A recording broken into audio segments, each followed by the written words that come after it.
Welcome to Dreamy History. Here's what makes no sense about the ninja, or rather the shinobi, the historical figures who inspired the myth. The popular image we hold is of a shadowy, almost supernatural warrior, clad in black, disappearing in a puff of smoke, scaling impossible walls, and performing feats of martial arts prowess. It's a compelling, deeply ingrained vision, perpetuated by countless films, comics, and games. But here's the paradox, the glaring contradiction that makes their true story so much more fascinating. The actual historical figures were rarely silent assassins in black. In fact, their greatest strength, their most potent weapon, was often their utter ordinariness, their ability to blend seamlessly into the fabric of Japanese society. They weren't always the spectacular isolated figures of legend. They were often farmers, merchants, priests, or even wandering performers, masters of disguise and manipulation, who could gather intelligence, sow discord, or execute a targeted sabotage without ever drawing a sword. The secret of the ninja wasn't their visibility, it was their invisibility within plain sight. To understand them, we have to strip away the theatrical smoke and mirrors, and in doing so, we discover a history far richer, more complex, and ultimately more human than any fictionalized account. This isn't a story of magic, but of ingenious adaptation, desperate survival, and the relentless pursuit of information in a world defined by war. If you're enjoying this journey through history, hit that like button and subscribe so you don't miss future episodes. And I'm always curious. Drop a comment letting me know what city and time zone you're watching from. There's something special about knowing this story is reaching people all over the world. Let's start with the obvious question nobody asks. Where did the ninja come from? Not the black-clad movie ninja, but the shinobi, the individuals who truly existed. It's tempting to imagine a secret, ancient order, born fully formed in the mists of time. But the truth is more organic, more fascinating. The shinobi didn't spring from a single founder or a hidden monastery. They were born from the desperate, brutal necessities of feudal Japan, a natural, almost inevitable evolution in the art of war and survival. Think about this for a second. Japan, from roughly the 12th century onward, was a land perpetually fractured. The Heian period, which ended in 1185, gave way to centuries of samurai rule, but that rule was rarely unified. Clans rose and fell, loyalties shifted like mountain mists, and direct honourable confrontation, while celebrated in the samurai code of Bushido, wasn't always the most effective path to victory. When you're facing a numerically superior foe, or when open warfare is too costly, what do? You adapt. You seek advantage through means less direct, less, quote, won. In the conventional sense, but undeniably effective, this is where the seeds of shinobi activity were sown, long before anyone uttered the word, quote, toot. The need for intelligence and unconventional tactics was apparent, even in the classic Japanese war tales like the Taiheki or Hogun Monogatari. We find examples of agents operating behind enemy lines, gathering information, or performing acts of sabotage. For instance, during the Genpei War, 1180 to 1185, the legendary Minamoto no Yoshitsune, a brilliant tactician, was known for his unorthodox strategies, including night attacks and flanking maneuvers that relied heavily on surprise and detailed knowledge of enemy positions and terrain. While not, quote, "3" in the later sense, these were early forms of what would become ninjutsu, the art of stealth and intelligence. The concept of onmitsu, covert agents, and kanja, spies, existed within the samurai framework, albeit often relegated to a less glorious status than the warrior charging headlong into battle. But it was in the rugged, isolated regions, far from the polished courts and grand battlefields, that these practices truly began to coalesce into something distinct. This is where it gets genuinely interesting. Imagine the mountainous regions of Japan, particularly the provinces of Iga and Koka, often pronounced Koga. These weren't fertile plains or bustling trade hubs. They were rugged, isolated, difficult to traverse, and politically marginalized. Here, powerful central authorities struggled to exert control, leading to a unique social structure. Local clans, often small and fiercely independent, had to fend for themselves. They couldn't always field massive armies of samurai. Their survival depended on knowing their neighbours' intentions, anticipating attacks, and defending their limited resources with ingenuity rather than brute force. They developed a deep understanding of their terrain, every hidden path, every natural spring, every shadow. This knowledge wasn't just for hunting or farming. It became crucial for defense and eventually for gathering intelligence on rivals. The people of these regions, often a mix of local gentry, farmers, and even yamabushi, mountain ascetics, became masters of observation and self-reliance. The yamabushi, with their rigorous spiritual training and extensive knowledge of the wilderness, were particularly well suited for clandestine roles. They travelled widely, often seen as harmless hermits, allowing them to move between territories and gather information without suspicion. They understood herbalism, survival skills, and perhaps even early forms of psychological manipulation, or, quote, "This wasn't about developing a new martial art.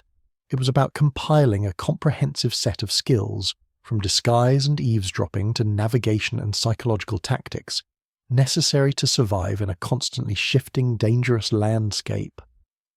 Ninjutsu, in its earliest form, wasn't a secret fighting style. It was a practical, multidisciplinary approach to espionage, sabotage, and unconventional warfare. As Japan descended further into the chaos of the Sengoku period, the Warring States era from the mid-15th to the early 17th century, the demand for these specialized skills exploded. Every daimyo, every warlord needed an edge. Information became as valuable as steel. Who was forming alliances? Where were troops massing? What were the weaknesses of a castle's defences?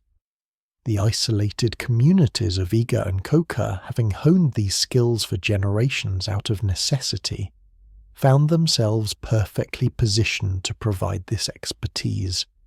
Their methods, once born of local survival, became a commodity sought after by the most powerful figures in the land.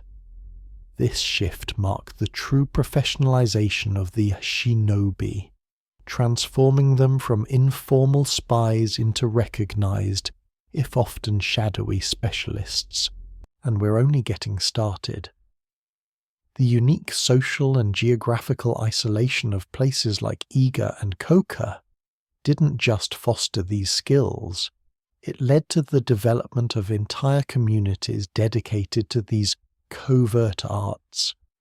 These were not just individuals, but networks, families, and even small territories that became synonymous with shinobi expertise. How did these communities organize themselves? What were their specific techniques? And how did they manage to maintain their independence in an era dominated by powerful warlords? That's a story for the next chapter, as we delve deeper into the fascinating world of the Iga and Koka shinobi. Welcome back to Dreamy History, where we strip away the theatrical smoke and mirrors to reveal the actual historical figures behind the legends. Last time we peeled back the layers of the mythical ninja, discovering the shinobi, not supernatural assassins, but ingenious ordinary people, masters of invisibility, within plain sight. We saw how the brutal necessities of feudal Japan, particularly the chaos of the Sengoku period, forged these communities in the rugged, isolated provinces of Iga and Koka, transforming desperation into a specialized, professionalized art of unconventional warfare. Now let's delve deeper into these remarkable communities. How did they organize themselves? What were the specific techniques that made them so formidable, yet so elusive? And perhaps most fascinating of all, how did these relatively small, unlanded groups manage to maintain their independence, their unique way of life, amidst an era dominated by powerful warlords hungry for territory and control? Think about this for a second. Japan during the Sengoku period was a landscape of constant conflict, where powerful daimyo carved out vast territories, raising massive armies and constructing formidable castles. Loyalty was demanded, and defiance was crushed. Yet nestled within this maelstrom, Iga and Koka stood as stubborn anomalies. They weren't ruled by a single overarching lord in the traditional feudal sense. Instead, they operated as self-governing leagues, or iki, a remarkable testament to collective resilience. In Iga, for instance, a council of local warrior families known as jizamurai came together to form the Iga Sokoku Iki. This wasn't a democracy as we understand it today, but a powerful alliance where decisions were made collectively, and the defense of the region was a shared responsibility, not just the burden of a single lord. Koka operated similarly, with its own decentralized network of families, each contributing their unique skills and resources to the common good. This communal structure was their first and arguably most potent defense. A warlord couldn't simply conquer a castle and declare victory. They'd have to contend with an entire populace trained in evasion, sabotage, and guerrilla warfare. Imagine trying to subjugate a region where every farmer could be an intelligence operative, every merchant a saboteur, and every path a potential ambush. It was a nightmare for conventional armies. This unique social organization fostered a culture of self-reliance, observation, and adaptability that became the bedrock of ninjutsu. And here's where we really start to dismantle the myth of the silent, sword-wielding killer. The ninjutsu of the shinobi was not primarily a martial art. It was a comprehensive, multidisciplinary system for survival, intelligence gathering, and unconventional warfare. Forget the fancy kicks and glowing eyes. Think instead of meticulous planning, psychological manipulation, and the art of vanishing within a crowd. What did this actual ninjutsu entail? Let's break down their arsenal of techniques. 1. The art of invisibility, disguise, and infiltration. The most crucial skill was the ability to blend in, to become a ghost in the bustling marketplace or a shadow in the quiet temple. The shinobi were masters of disguise, adopting myriad roles that allowed them to move freely and unsuspected through enemy territory. They might pose as traveling merchants, peddling wares while collecting rumors and mapping out supply lines. They could be mendicant monks, komuso, their straw hats and shakuhachi flutes granting them passage and an excuse to observe. Female shinobi, known as kunoichi, were particularly adept at infiltrating noble courts as dancers, shirabyoshi, entertainers, or even servants, gaining access to vital information often overlooked by male spies. They could be wandering ronin and masterless samurai, whose presence wouldn't raise undue suspicion in a war-torn land. The key was to choose a persona that was both common and afforded opportunities for observation and interaction. Their power wasn't in standing out, but in disappearing into the fabric of everyday life. 2. The currency of war, intelligence gathering. Information was, and still is, power. In feudal Japan, where battles could hinge on a single piece of tactical knowledge, the shinobi's ability to gather intelligence was priceless. This went far beyond simple eavesdropping. It involved establishing extensive networks of informants, local farmers, innkeepers, prostitutes, even disillusioned samurai. They would meticulously observe troop movements, identify commanders, assess morale, map fortifications, and pinpoint supply depots. They listened to the whispers in the tea houses, the gossip among servants, the boasts of drunken soldiers. This wasn't about heroics, it was about patient, painstaking collection of data, often over weeks or months, building a comprehensive picture of the enemy's strengths, weaknesses, and intentions. 3. War of the mind, psychological warfare. The shinobi understood that battles were often won before a single sword was drawn, by eroding the enemy's will to fight. They specialized in psychological operations designed to sow discord, fear, and confusion. Imagine rumors strategically planted amongst enemy troops, whispers of an impending ambush, tales of a commander's treachery, or prophecies of doom. They might spread false orders, inciting panic or causing friendly fire incidents. They could target enemy morale by subtly undermining leadership, making commanders appear incompetent or cowardly. This was a subtle, insidious form of warfare, turning an enemy's own fears and superstitions against them, making them doubt their allies, their leaders, and even their own sanity. 4. The serpent's bite, sabotage and disruption. When direct confrontation was impossible or undesirable, the shinobi excelled at weakening the enemy from within. This could involve arson, setting fires in enemy camps or supply depots to destroy resources and create chaos. They might poison wells or food supplies, debilitating troops without a direct attack. Destroying bridges, fortifications, or critical infrastructure could cripple an army's movement or defense.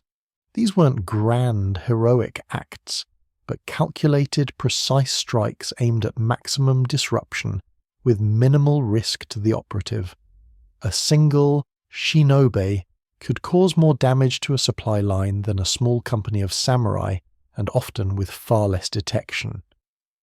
5. The whispers of the wind, communication. Given their dispersed operations, efficient and secure communication was vital. The shinobi developed sophisticated methods for transmitting intelligence, often using coded messages, invisible inks, or prearranged signals like smoke, fire, or bird calls. They used relay systems, passing messages from one operative to another across vast distances. This allowed them to quickly adapt to changing circumstances, coordinate actions, and deliver time-sensitive information to their clients. 6. Masters of the wild, survival and wilderness skills. Building on the traditions of the Yamabushi, the shinobi were unparalleled in their knowledge of the natural world. They could navigate treacherous mountain passes in any weather, track silently through dense forests, and identify edible or medicinal plants. They understood how to set traps, construct temporary shelters, and move undetected through rugged terrain. This expertise was not just for evasion. It allowed them to establish hidden bases, conduct surveillance from remote vantage points, and use the landscape itself as a weapon and a shield. So, how did these communities, armed with such an unconventional arsenal, manage to remain independent? Their strategic location in the mountainous regions of Yiga and Koka was a natural fortress, making it incredibly difficult for large armies to invade, supply, and maintain control. The terrain favored guerrilla warfare, where small, highly mobile units could strike and vanish, frustrating and exhausting conventional forces. But it wasn't just geography. The shinobi communities became indispensable. Powerful daimyo might disdain their methods as dishonorable compared to the Bushido code, but they desperately needed the intelligence, the sabotage, and the psychological warfare that only the shinobi could provide. This created a delicate balance. The warlords needed them, but couldn't easily conquer them.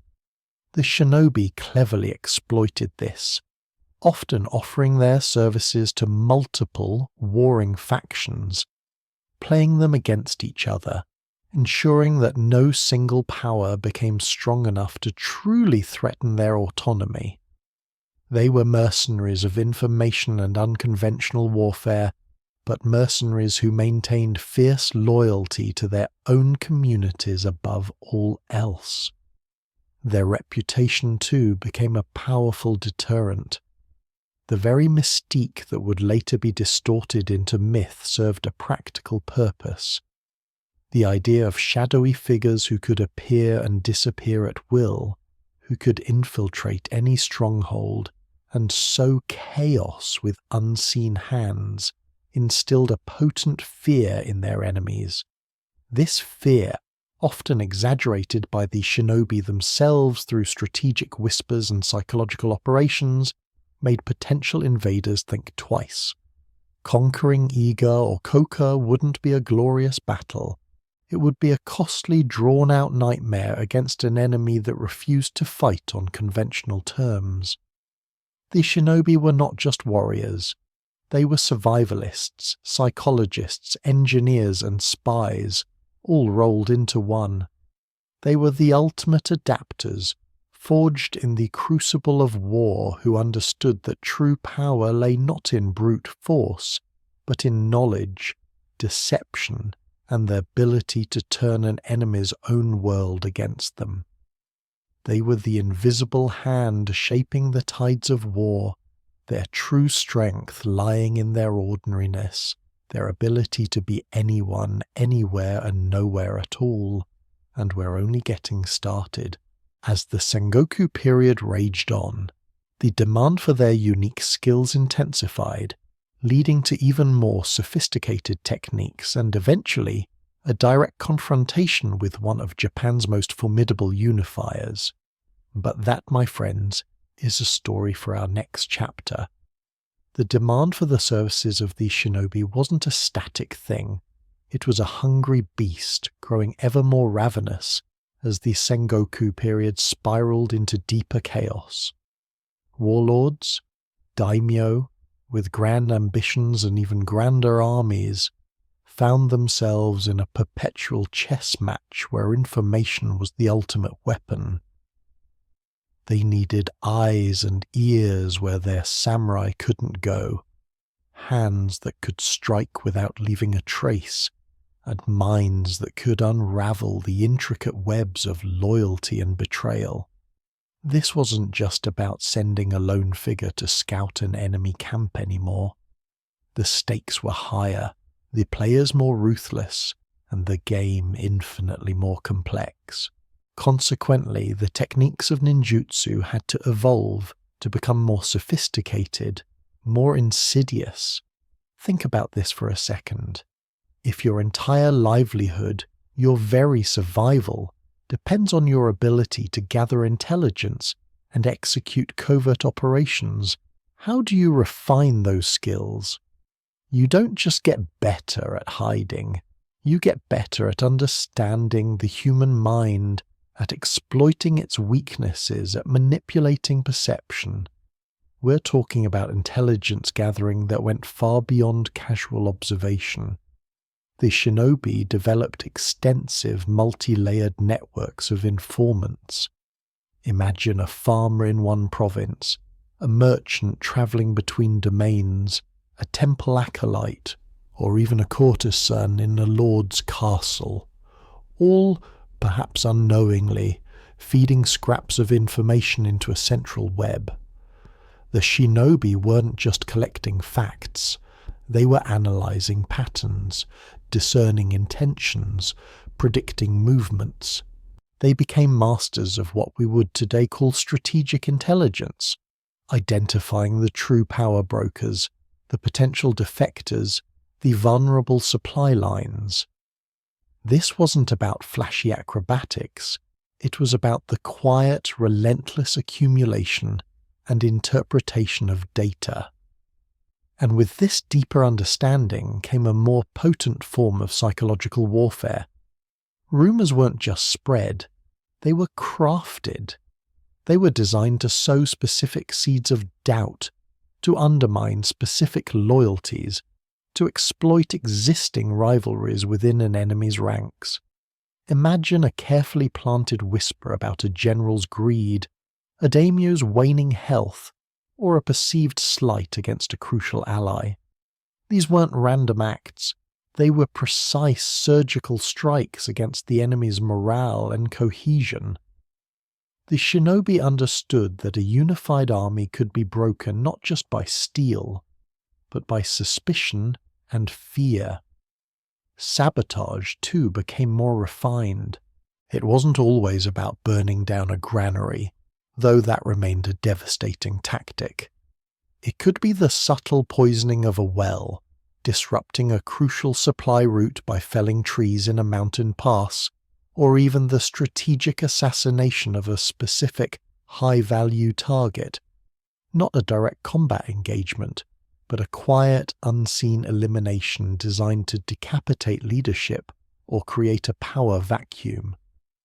The goal was always maximum disruption with minimal direct exposure.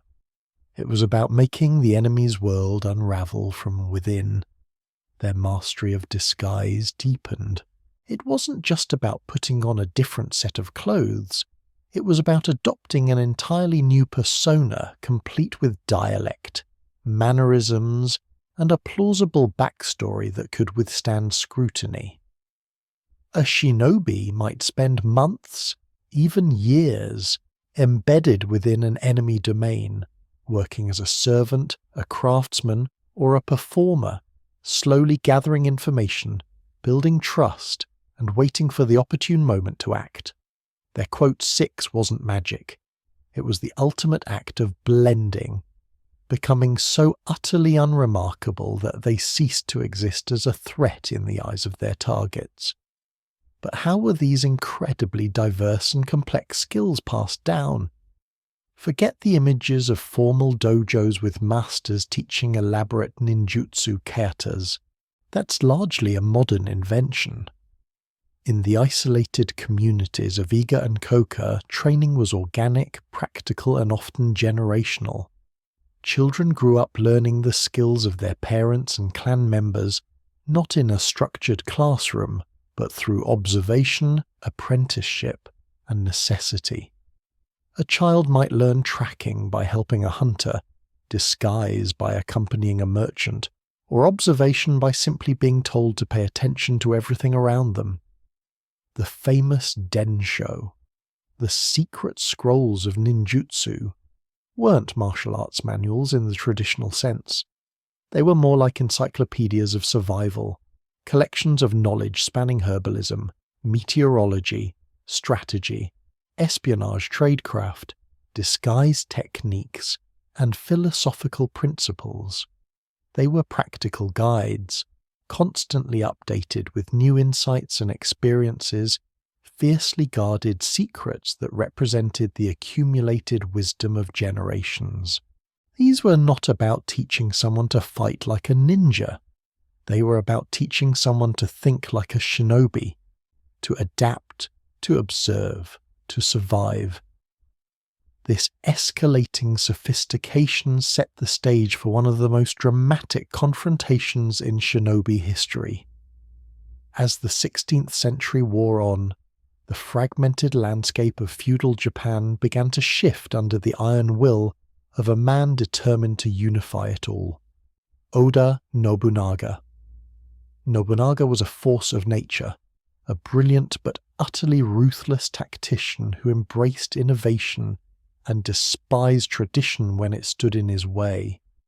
He was among the first to effectively leverage firearms in Japan, shattering old samurai doctrines with volleys of arquebus fire. He centralized power, broke the influence of powerful Buddhist monasteries, and forged a path toward a unified nation. His vision was grand, his methods brutal, and his ambition limitless. To Nobunaga, the independent, self-governing regions of Iga and Koka were not just minor annoyances. They were an affront to his authority, a cancerous growth on the body of the Japan he was determined to build. These leagues, Iki, with their collective defense and their refusal to bow to any single daimyo, represented everything he sought to crush. He saw them as bastions of defiance, a potential staging ground for his enemies, and a challenge to his absolute rule. He needed them gone. His first attempt to subjugate Iga came in 1579, led by his son Oda Nobukatsu. Nobukatsu, eager to prove himself to his formidable father, launched a surprise invasion, but he gravely underestimated the tenacity and ingenuity of the Iga people. This was not a conventional army they faced. This was a populace steeped in ninjutsu, fighting on their home turf, defending their very way of life. The Iga Iki didn't meet Nobukatsu's forces in a grand pitched battle. That would have been suicide. Instead, they unleashed the full spectrum of their unconventional warfare. Imagine the mountainous regions, the dense forests, the winding paths, every inch of it known intimately by the defenders, every shadow a potential hiding place. The shinobi melted into the landscape, striking from unexpected angles, then vanishing. They employed relentless guerrilla tactics. Small, highly mobile groups ambushed supply lines, cut off foraging parties, and launched devastating night raids on encampments, creating an atmosphere of constant terror and exhaustion. They used their knowledge of local terrain to lure Nobukatsu's forces into deadly traps, funneling them into narrow valleys where they could be assaulted from above with arrows and rocks. Psychological warfare was paramount. Rumors of the shinobi's supernatural abilities, already prevalent, were actively encouraged and exaggerated. Whispers of unseen assassins, of entire units vanishing in the night, of poisoned wells and cursed paths spread like wildfire through the ranks of the invading army. Nobukatsu's soldiers, already disoriented by the unfamiliar terrain and the elusive enemy, began to succumb to panic and paranoia. They weren't fighting an army. They were fighting ghosts. The result was a humiliating, catastrophic defeat for Oda Nobukatsu. His invasion force was decimated, his morale shattered, and he was forced to retreat in disarray. The Iga Iki had not only defended their homeland, but had inflicted a significant blow against the might of the Oda clan. This victory, however, would prove to be a double-edged sword. When news of his son's ignominious failure reached Oda Nobunaga, his reaction was not just anger, it was pure, unadulterated fury. Nobunaga was not a man who tolerated defeat, especially not at the hands of what he considered a collection of rebellious farmers and mountain folk. He understood, perhaps for the first time, the true nature of the threat posed by Iga. This wasn't a minor rebellion that could be crushed by a conventional punitive expedition. This was a challenge to his authority that required a response of unprecedented scale and brutality. He realized that the shinobi's strength lay in their ability to blend, to disappear, to use the land itself as a weapon. To defeat them, he couldn't just fight them, he had to eradicate them. His next move would not be an invasion, it would be an annihilation. Over the next 2 years, Nobunaga meticulously planned his revenge. He wasn't going to send an overconfident son with a small force. He was going to bring the full, terrifying might of his consolidated power to bear. He gathered an army unlike anything seen before in Japan, a staggering force rumoured to be as large as 40,000 to 60,000 men, drawn from across his vast domains, equipped with the latest firearms and led by his most experienced generals. The independent spirit of Iga, their unique ninjutsu, and their hard-won freedom had bought them a temporary reprieve, but it had also painted an enormous target on their backs. Oda Nobunaga was coming, and he was coming to wipe Iga off the map. The stage was set for the Tensho-Iga War of 1581, a confrontation that would test the shinobi to their absolute limits and forever alter the course of their history. The dragon's fury was about to descend upon the invisible blade, and we're only just beginning to uncover the desperate, brutal realities that shape the legend. Welcome back, dreamy history explorers. If you've been with us, you know we left off at a precipice. The proud independent provinces of Iga and Koka, bastions of the shinobi, had just delivered a humiliating defeat to Oda Nobukatsu, son of the formidable Oda Nobunaga. This wasn't just a skirmish. It was a resounding rejection of Nobunaga's iron-fisted march toward unification, a stark reminder that even the most powerful warlord could be outmaneuvered by ingenuity and unconventional warfare. But Nobunaga, as we know, was not a man to suffer insult or defeat lightly. He was a force of nature, a visionary, and a ruthless pragmatist. He saw the independent spirit of Iga not just as an annoyance, but as an existential threat to his vision of a unified Japan, an autonomous region, capable of repelling his forces with such audacity, simply could not be allowed to exist. It was a cancer that had to be excised, a lesson that had to be taught in the most brutal, unequivocal terms. So, as we stand at the threshold of Chapter 4, imagine the mountainous regions of Iga, still buzzing with the quiet triumph of their recent victory.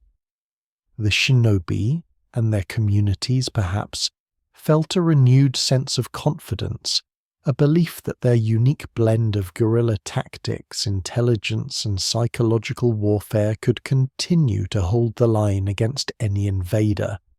They had proven it once. They had repelled the mighty Oda. But here's what they didn't fully grasp, or perhaps couldn't afford to grasp. Nobunaga wasn't just sending another army, he was sending a statement. In 1581, Nobunaga unleashed the full, terrifying might of his military machine. This wasn't a punitive expedition, it was a campaign of annihilation. We're talking about an army estimated to be between 40,000 and 60,000 men, perhaps even more, drawn from his most experienced commanders and battle-hardened troops. They approached Iga from no less than 6 different directions, a multi-pronged assault designed to overwhelm, to encircle, to leave no escape. Think about that for a second.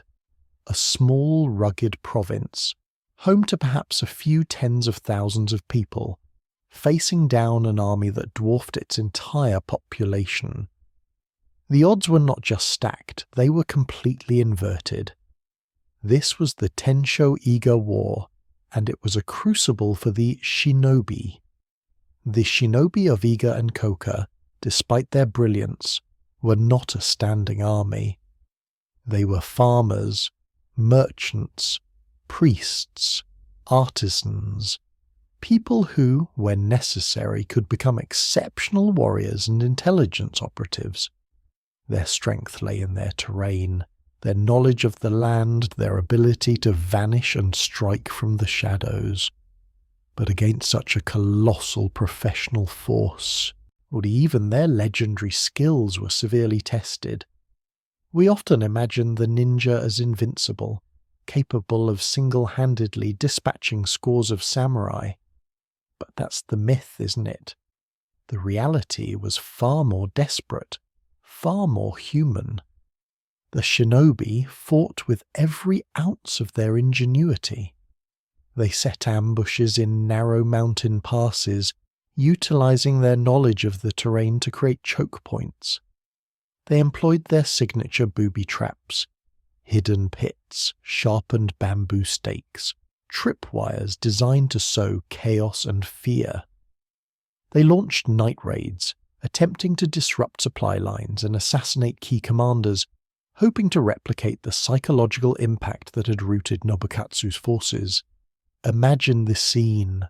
Thousands upon thousands of Oda soldiers clad in heavy armor, marching through the rugged valleys, their banners fluttering ominously. And then, from the dense foliage, a sudden volley of arrows, a rock slide triggered from above, a quick, brutal skirmish before the attackers melt back into the shadows. This was the shinobi's dance, their desperate attempt to hold back the tide. But this time, the tide was too strong. Nobunaga's commanders were relentless. They pushed forward, burning villages, destroying fortifications, systematically dismantling Iga's defensive capabilities. The shinobi found themselves fighting not just for their independence, but for their very survival, their families, their homes. The casual brutality of Nobunaga's campaign was designed to break their will, to leave no stone unturned in its quest to erase Iga's defiance. The initial skirmishes, the desperate ambushes, they bought time, but they couldn't stop the inevitable. The sheer numbers of the Oda army meant that for every soldier the shinobi managed to fell, dozens more pressed on. Their intelligence networks, once their greatest asset, struggled to cope with the sheer scale and coordination of Nobunaga's multi-directional assault. Information became overwhelming, a flood rather than a trickle. The shinobi were masters of surprise. But when you are surrounded, when the enemy is everywhere, surprise becomes a luxury they could no longer afford. One by one, the shinobi's strongholds fell. Villages were razed, temples burned, the populace scattered or slaughtered. The independent spirit of Iga, forged over centuries in its isolated valleys, was crushed under the heel of Nobunaga's ambition. It was a brutal, uncompromising victory for the Oda clan, a dark chapter in the history of the shinobi. The Tensho-Iga War of 1581 wasn't a glorious last stand. It was a devastating defeat. It underscores a crucial point about the historical shinobi. They were not invincible superheroes. They were highly effective, ingenious practitioners of unconventional warfare, but they were ultimately human, vulnerable to overwhelming force, especially when that force was wielded by a strategic genius like Nobunaga. Their strength lay in their ability to operate beneath the radar, to avoid direct confrontation, to leverage their environment and their anonymity. When forced into a pitched battle against a professional army of such magnitude, their fate was sealed. Many shinobi perished in the conflict, defending their homes and families to the last, but many also survived. This is where their inherent adaptability, their core strength, once again comes into play. As their homes burned and their leagues dissolved, the surviving shinobi were forced to scatter. They became ronin, masterless warriors, or they simply melted back into the general populace, their skills now a hidden secret, a desperate means of survival. This pivotal moment, the utter devastation of Iga, didn't mark the end of the shinobi. Instead, it marked a profound transformation. They were no longer the independent, self-governing entities of the Iga and Koka leagues. They were now, by necessity, individual agents, their skills for hire to the highest bidder, or to whoever could offer them protection and purpose. And this is where a new chapter begins for many of them, under the patronage of a figure who would eventually become one of Japan's most revered unifiers, Tokugawa Ieyasu. Ieyasu, a shrewd and calculating leader, had long recognized the unique value of the shinobi. He had witnessed their effectiveness, perhaps even employed them in clandestine ways before the war. Unlike Nobunaga, who sought to annihilate their independence, Ieyasu sought to harness their capabilities. He understood that in the turbulent Sengoku period, information was power, and skilled intelligence operatives were worth their weight in gold. As the scattered shinobi sought refuge and employment, many found their way into Ieyasu's service. He offered them not just a livelihood, but a purpose, a chance to continue utilizing their specialized skills in a new, more formalized structure. This was a significant shift. The shinobi began to transition from regional communal defenders to professional contracted agents. They became an integral, albeit shadowy, part of Ieyasu's growing military and political machine. Think about the implications of this.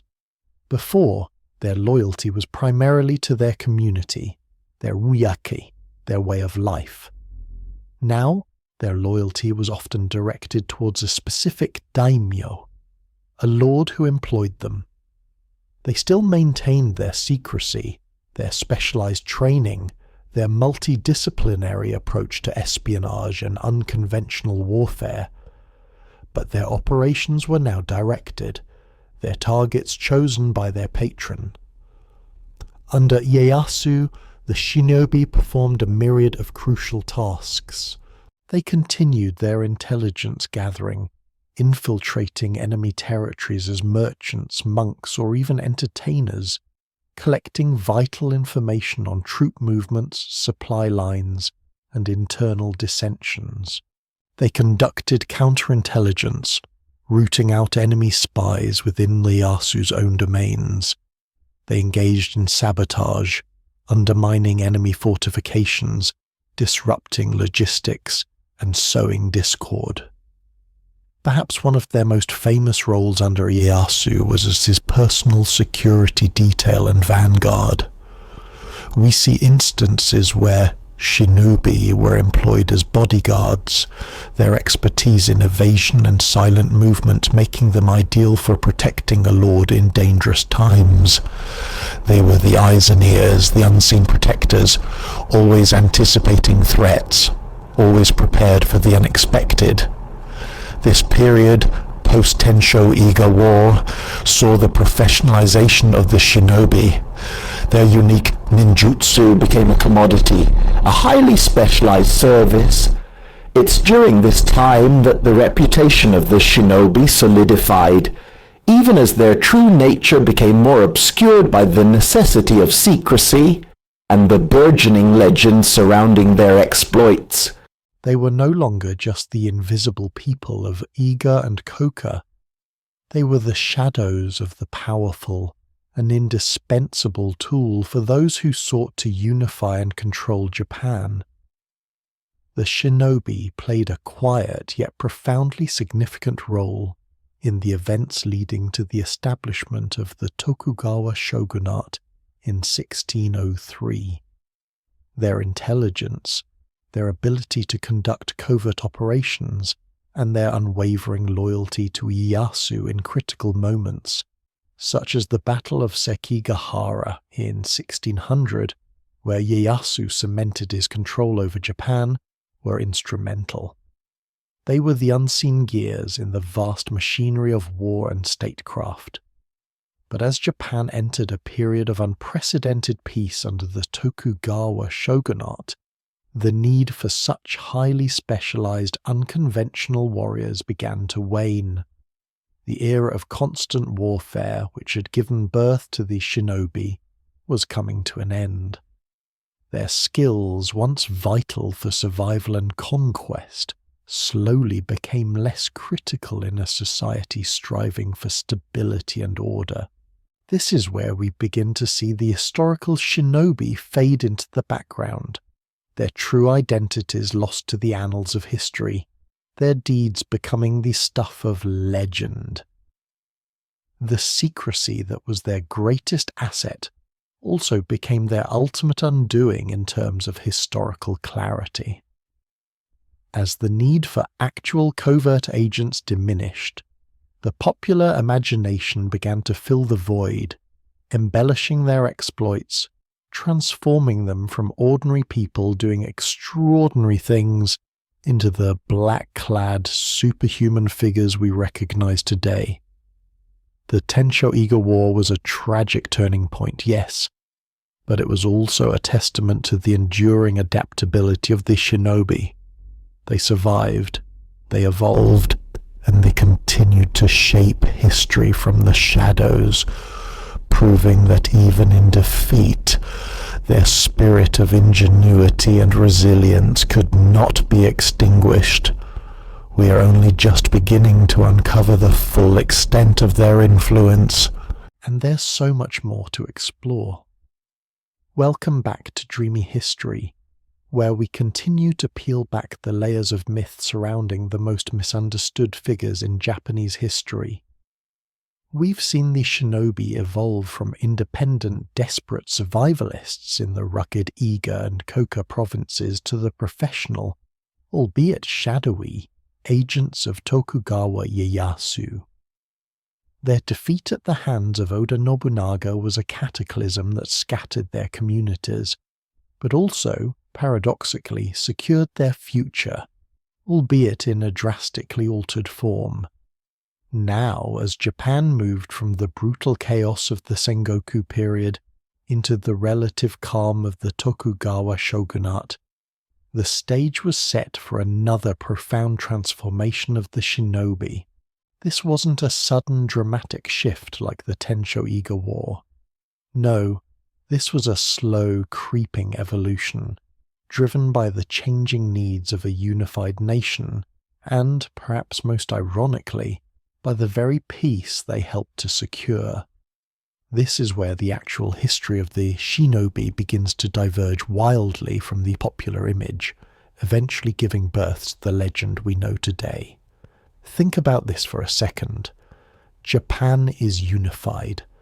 The era of constant warfare, of daimyo perpetually vying for supremacy, is largely over.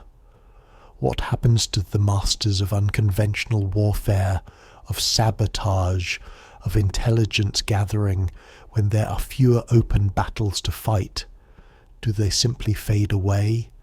Some did, no doubt, returning to the anonymity of civilian life, their specialized skills no longer required on the grand stage of war. But many others, those who had forged deep ties with the nascent shogunate, found their roles redefined, becoming an even more integral, yet less visible, part of the new government's machinery. The shinobi under Tokugawa Ieyasu and his successors weren't just spies. They were the nervous system of the bakufu, the shogun's government. Their focus shifted from fighting for their own survival to ensuring the stability and longevity of the shogun's rule. This meant a profound change in their operations. No longer were they primarily engaged in large-scale sabotage or guerrilla warfare. Instead, their work became far more subtle, more pervasive, and utterly essential for maintaining the delicate balance of power in a unified Japan. Imagine the sprawling network they built, a web of informants and agents stretching across the archipelago. Their primary task became internal security and intelligence gathering. The shogunate needed to keep a tight leash on the daimyo, especially those who had been defeated or were considered potential threats. Shinobi would infiltrate these domains, posing as merchants, artisans, performers, even priests, gathering intelligence on everything from a daimyo's financial stability to their personal loyalties, their military readiness, and any whispers of dissent. Information, as we've discussed, was their most potent weapon, and in a peaceful era it became even more valuable than steel. This wasn't about dramatic assassinations, though those still occurred when absolutely necessary. This was about prevention. It was about identifying nascent rebellions before they could even spark, about undermining potential rivals through disinformation campaigns, about ensuring the shogun always had the upper hand through superior knowledge. They were the onmitsu, the secret agents, the unseen eyes and ears of the shogun, operating within plain sight.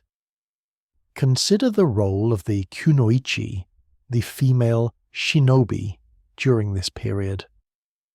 In a society where women often had access to spaces denied to men, within noble households as ladies-in-waiting, entertainers, or even courtesans, their value as intelligence gatherers became immeasurable. They could cultivate relationships, overhear conversations, and glean secrets from the innermost circles of power, often without arousing suspicion. Their ability to blend in, to manipulate social situations, and to extract information through charm and subtlety was a form of ninjutsu perfectly adapted to the courts and castles of a more peaceful era. They weren't just warriors, they were sophisticated social engineers. The shinobi's training adapted too.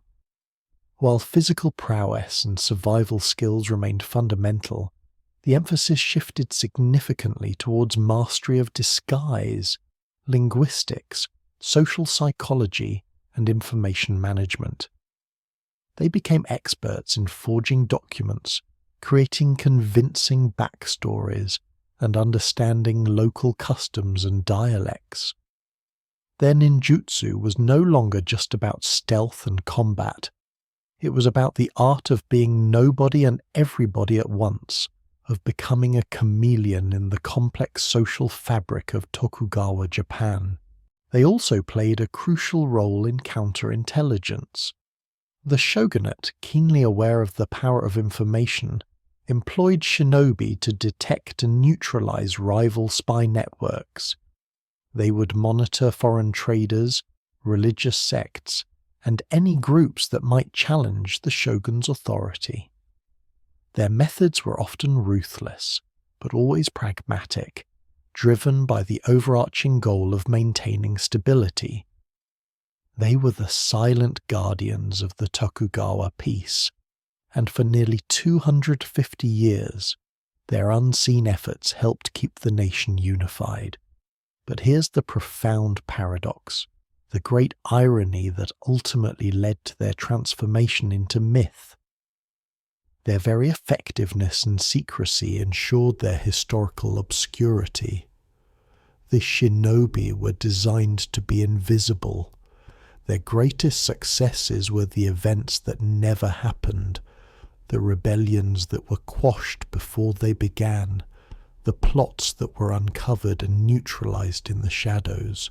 There were no grand battles, no heroic last stands, no public accolades for their work. To acknowledge their existence, let alone their influence, would have undermined the shogunate's carefully constructed image of absolute divine authority. It would have implied that the shogun needed a covert, often morally ambiguous force to maintain order, rather than simply ruling through inherent power and justice. As peace deepened, and the need for the gritty, brutal realities of the shinobi's existence faded from public memory, a vacuum began to form. People needed stories, they needed heroes, and they needed villains. The samurai class, now largely without war, began to romanticize their own past, codifying Bushido into a strict, idealized code of honor, loyalty, and martial purity. And this is where the shinobi became a convenient foil. The pragmatic, often ruthless, and certainly unchivalrous methods of the shinobi were antithetical to the burgeoning ideals of Bushido, the samurai needing to solidify their own identity in a peaceful era, conveniently cast the shinobi as dishonorable, dark figures operating outside the bounds of proper conduct. They were the shadows against which the samurai's light could shine brighter. This wasn't about historical accuracy. It was about narrative control and social reinforcement. Then came the popular culture. As Japan settled into its long peace, new forms of entertainment flourished. Kabuki theatre and ukiyo-e woodblock prints became immensely popular, demanding compelling, exotic, and often exaggerated characters. The mysterious, unseen agents of the past were ripe for dramatic interpretation. And this, my friends, is where the ninja, as we know them, were truly born. Think about the iconic black costume, the shinobi shozoku. Where did it come from? It almost certainly originated not from historical battlefield attire, but from the kabuki stage. In kabuki, stagehands often wore all black to signify their invisibility to the audience, allowing them to move props and assist actors without being acknowledged as part of the scene. When a character needed to perform a stealthy act or disappear as if by magic, a black-clad figure might appear, symbolizing the unseen. This visual shorthand, adopted for theatrical effect, slowly but surely became associated with the shinobi themselves. The practical, mundane, and dark blue or brown clothing of the historical shinobi, designed for blending into shadows and night, was replaced by the dramatic, absolute black of the stage. The same goes for their exaggerated abilities. The shinobi's genuine mastery of acrobatics, stealth, and psychological manipulation was transformed into superhuman feats, walking on water, disappearing in puffs of smoke, wielding mystical powers. Their practical tools, climbing claws, grappling hooks, concealed blades, became stylized and sensationalized. The shuriken, a simple throwing star often used for distraction or to create a diversion, became a deadly precision weapon capable of striking down foes from afar. The kusarigama, a chain and sickle weapon, evolved from a farmer's tool into an exotic, complex instrument of combat. The narrative shifted from cunning intelligence to outright magic, from practical espionage to fantastical martial arts. Why? Because it made for better stories. It was more exciting, more dramatic, and easier to digest for a public far removed from the desperate realities of the Sengoku period. The true shinobi, the farmer spy, the merchant informant, the priest saboteur was simply too ordinary, too grounded in the mundane, to capture the public imagination in the same way.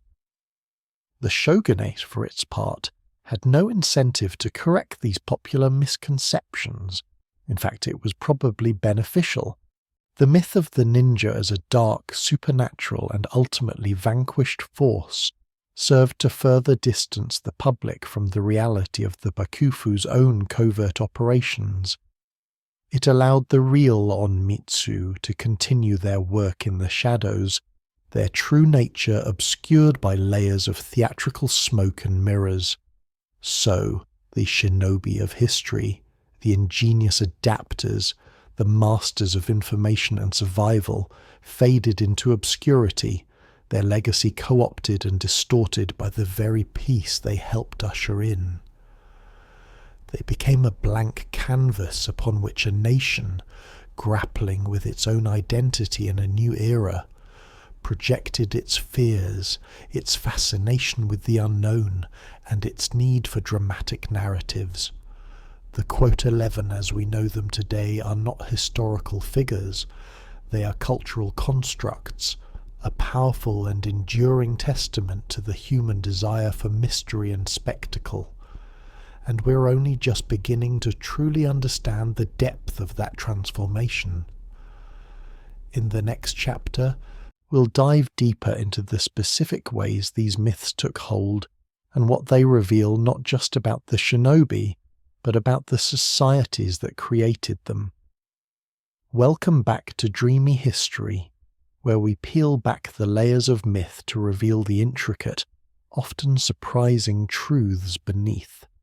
We've traced the incredible journey of the shinobi, from desperate independent communities in Iga and Koka, through their devastating encounter with Oda Nobunaga, to their re-emergence as the indispensable, shadowy agents of Tokugawa Ieyasu.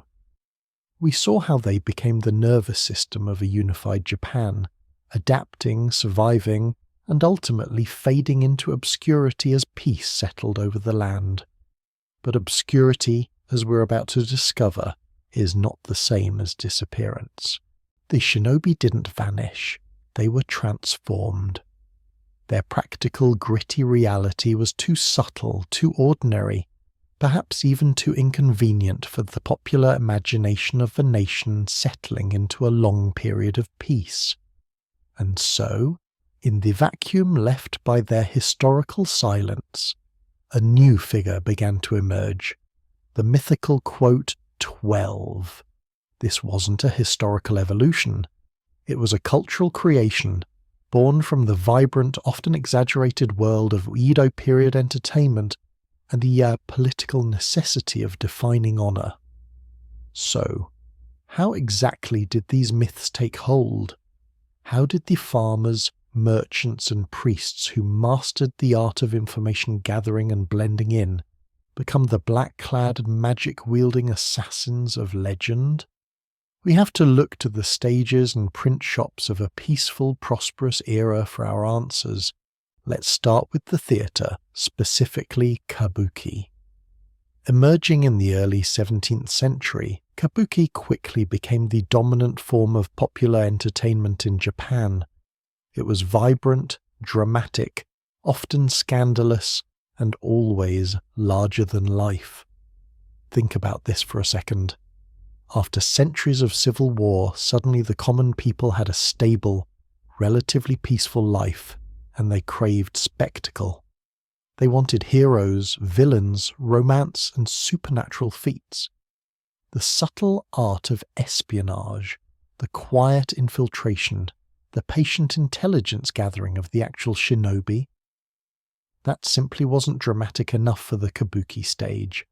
Instead, kabuki began to depict its own version of these shadowy figures.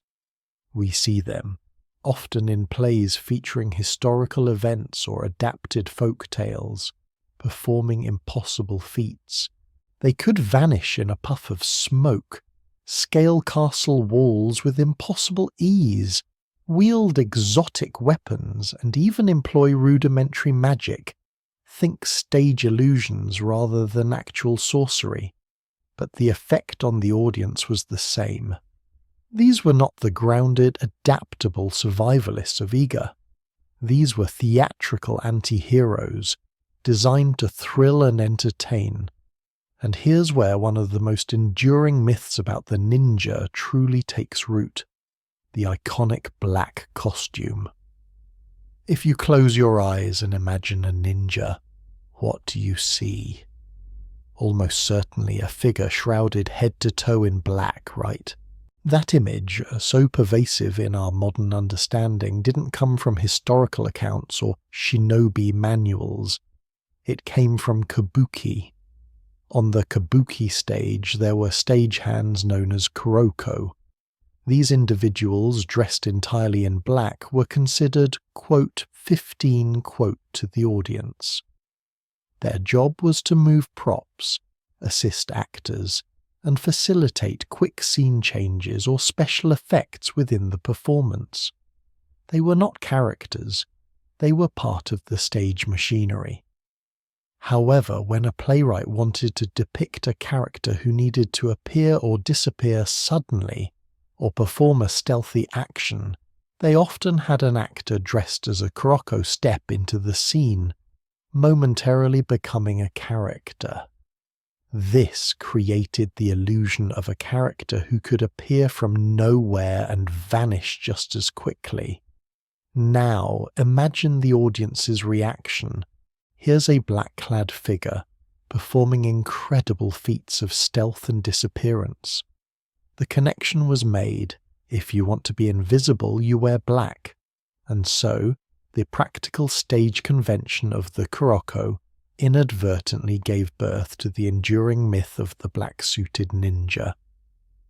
It's a compelling, deeply ingrained vision, but it has almost no basis in the historical reality of the shinobi, who, as we've discussed, relied on blending in, not standing out in a distinctive, recognizable uniform.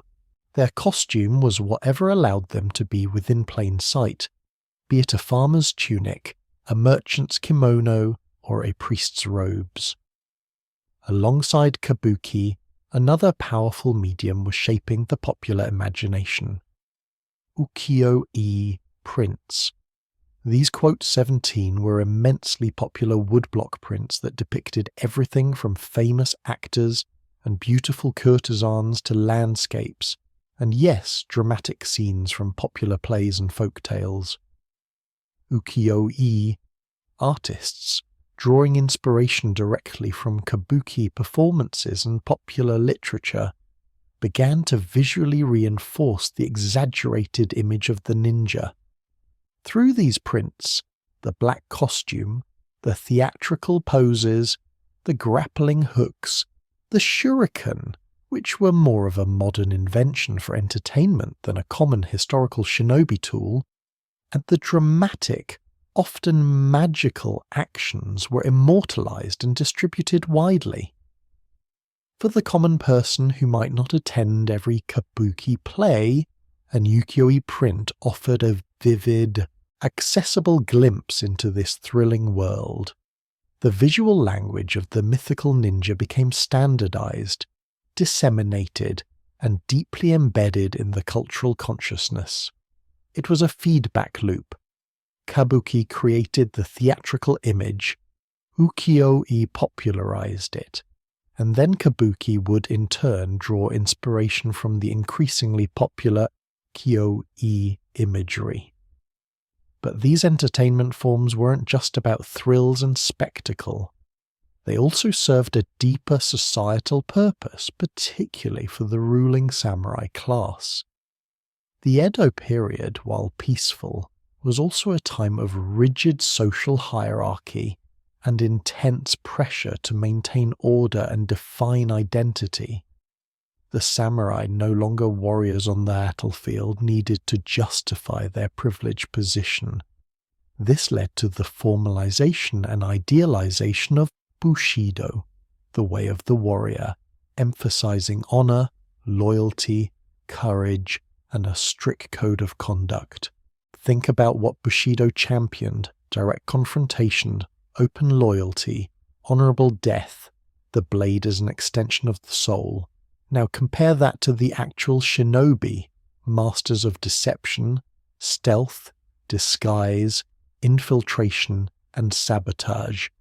They used poison, they spread rumors, they assassinated targets under cover of darkness.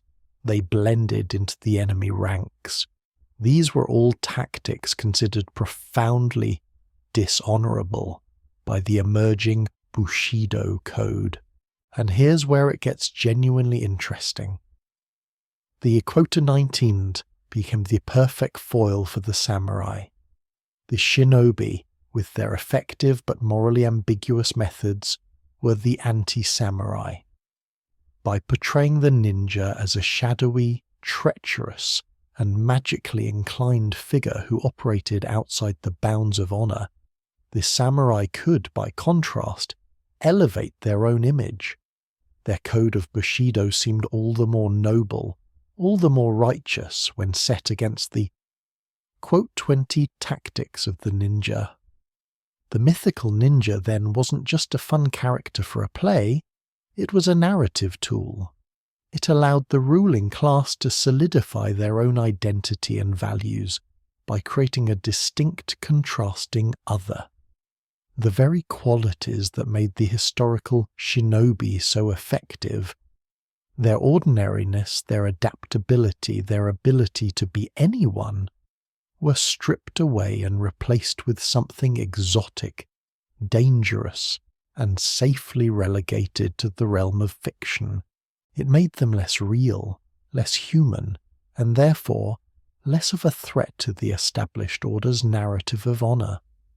What do these myths reveal about the Edo period, and indeed about human nature itself? They reveal the profound power of storytelling to shape historical memory. They show us how a society in a time of peace often reinterprets its violent past through the lens of entertainment and moral instruction. The desperate, brutal necessities that forged the shinobi were smoothed over, romanticized, and ultimately distorted into something far less complex but far more exciting. The true tragedy, perhaps, is that the ingenuity, resilience, and unique multidisciplinary skills of the actual shinobi were largely forgotten, overshadowed by the theatrical smoke and mirrors of their fictional counterparts. The subtle art of intelligence gathering, the complex network of informants, the psychological warfare, the mastery of blending in. These were replaced by flashy costumes, gravity-defying leaps, and magical disappearing acts. The shinobi, who helped establish the Tokugawa shogunate, were erased from the popular consciousness, replaced by a caricature that served the cultural and political needs of a later era. This transformation from historical agent to mythical icon wasn't an accident. It was a deliberate, if often unconscious, act of cultural creation. It tells us that history is not just a collection of facts, but also a narrative, constantly being reshaped by those who tell it and by those who consume it. And in the case of the ninja, the story that captivated the masses was far more entertaining than the truth. But our journey isn't over. These myths, once cemented in kabuki and ukiyo-e, didn't just stop there. They continued to evolve, crossing oceans and centuries to become the global phenomenon we recognize today. In our next chapter, we'll see how these Edo period creations were reinterpreted and amplified in the modern era, further cementing the quote 22 as one of the most iconic and misunderstood figures in popular culture. Welcome back, history explorers. We left off deep in the Edo period, watching as the practical, desperate, and profoundly human history of the shinobi was slowly, systematically, and quite dramatically overwritten. The stage was set, the Kuroko had donned their black, and the mythical, quote, 20 thrall was born, a theatrical foil to the idealized samurai. But the story of this transformation doesn't end there.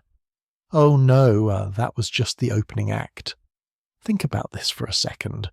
Once a compelling narrative takes root, especially one as thrilling and visually striking as the ninja myth, it rarely stays confined to its initial medium. It evolves, it adapts, it spreads, and spread it did. Within Japan, the Edo period was a time of unprecedented peace under the Tokugawa shogunate.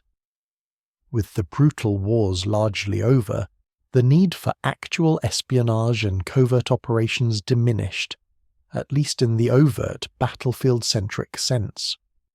The shinobi, who survived the Tensho-Iga War and were absorbed into the Tokugawa machinery, became internal security agents, spies, and information gatherers.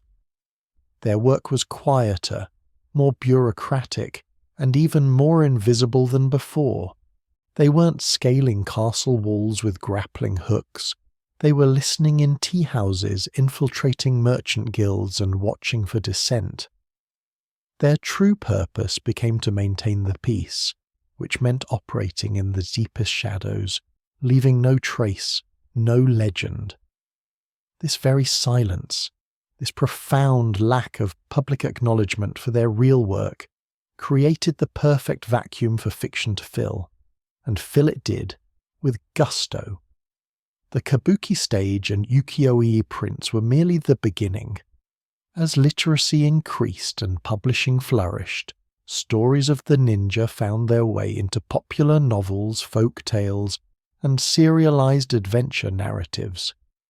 Imagine the Edo period equivalent of dime novels or pulp fiction, packed with daring escapes, impossible feats, and characters who could vanish into thin air. These narratives didn't just rehash the same old tropes, they amplified them. The ninja became less a master of disguise and more a master of magic. They could cast illusions, summon animals, walk on water, and even fly. Their tools transformed from practical, if ingenious, implements of sabotage into fantastical gadgets. The kunai, a simple agricultural tool repurposed as a utility knife, became a throwing dagger with pinpoint accuracy. The shuriken, originally a small, easily concealed throwing weapon for distraction or minor injury, became a lethal, star-shaped missile. We're talking about a complete reimagining, where the boundaries of reality were not just bent, but utterly shattered. This wasn't just entertainment, it was a societal phenomenon. The mythical ninja offered an escape from the rigid social order and the often mundane realities of Edo period life. They were rebels, outsiders, figures of immense power and mystery, operating beyond the samurai code that governed so much of public life. They embodied a dark freedom, a secret strength that resonated deeply with audiences. The more the samurai class reinforced their Bushido ideals of honor, loyalty, and open combat, the more appealing the shadowy, pragmatic, and often ruthless ninja became as a literary device. They were the anti-hero before the term even existed, a necessary counterpoint in the collective imagination.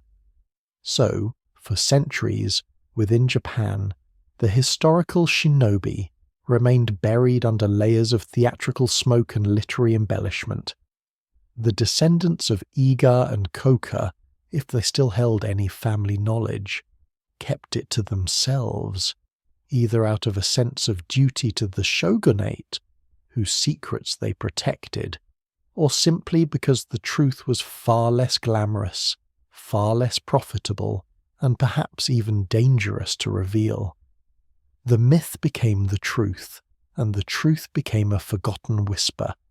But the story doesn't stop at Japan's shores. Oh no! This is where it gets genuinely interesting, because the ninja, in all their fantastical glory, were about to embark on a global journey. For a long time, Japan remained largely isolated from the Western world. But as the country opened up in the mid-19th century and especially after World War II, cultural exchange began to flow more freely. Initially, Westerners encountering tales of the ninja were often presented with the already mythical Edo period versions. They weren't reading academic treatises on shinobi intelligence networks. They were encountering novels, folk tales, and eventually films. The true global explosion of the ninja phenomenon, however, can be pinpointed to a specific era.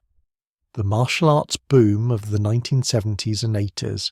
Think about it. Bruce Lee had captivated the world, demonstrating the incredible discipline and power of Asian martial arts. Suddenly, there was a hunger for exotic fighting styles, for ancient secrets, for warrior philosophies that seemed to transcend the ordinary. And into this fertile ground stepped the ninja. Here's what happened.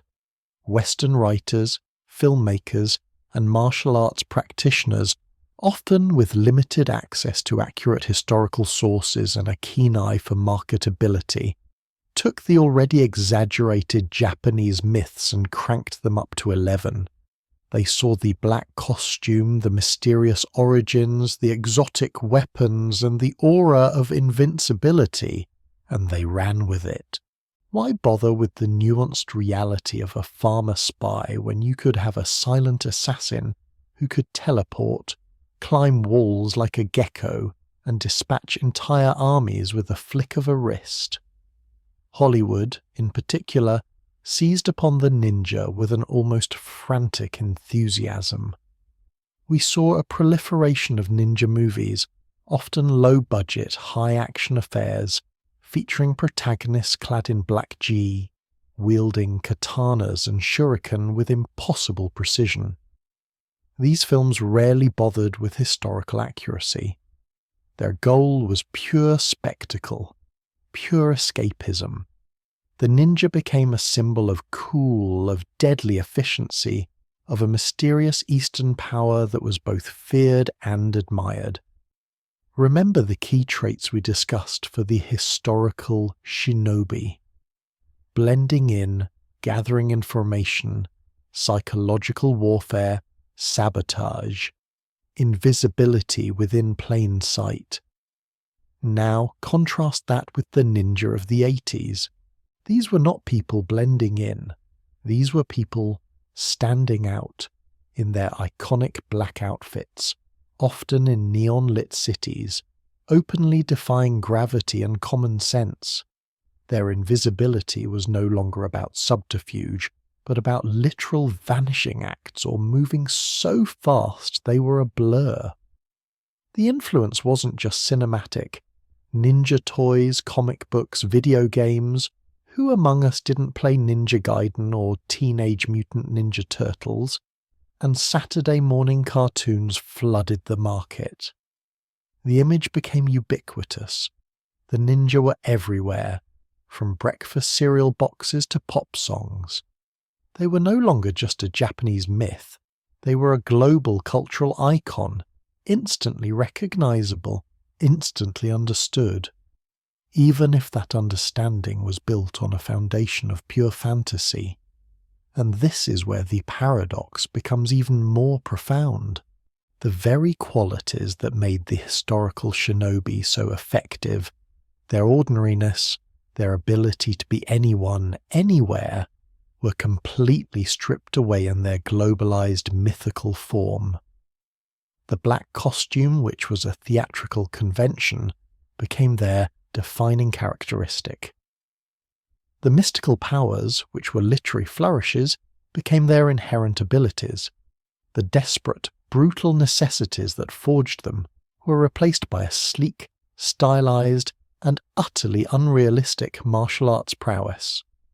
So, what we have today in the global consciousness is not the shinobi. It is the ninja, a magnificent, enduring, and endlessly entertaining construct of popular imagination. This figure is a testament to the power of storytelling, to the human desire for heroes and villains who defy the mundane. It's a compelling, deeply ingrained vision that has permeated every corner of our entertainment landscape. But here's the crucial point, and the very reason we've embarked on this journey together. The popularity of the myth has, for a very long time, overshadowed the reality. The sheer force of the global ninja phenomenon made it incredibly difficult for the actual history of the shinobi to gain any traction. Why would you want to learn about humble spies when you could watch a master warrior leap across rooftops? This is the great challenge for us, isn't it?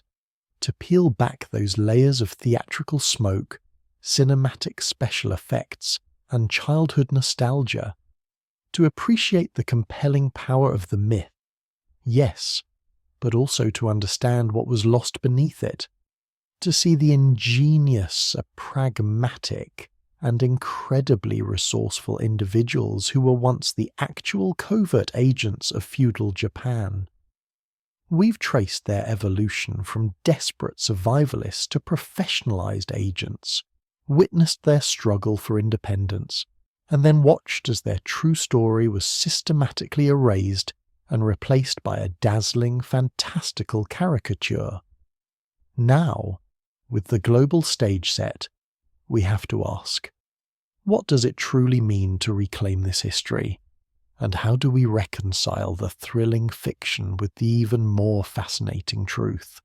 The journey continues, and we're only getting started. So we've navigated the treacherous waters of myth and misconception, charting a course through the sensationalized imagery of the ninja to glimpse the flesh and blood shinobi. We've seen how a desperate need for survival in war-torn Japan forged an ingenious, adaptable, and ultimately pragmatic group of individuals.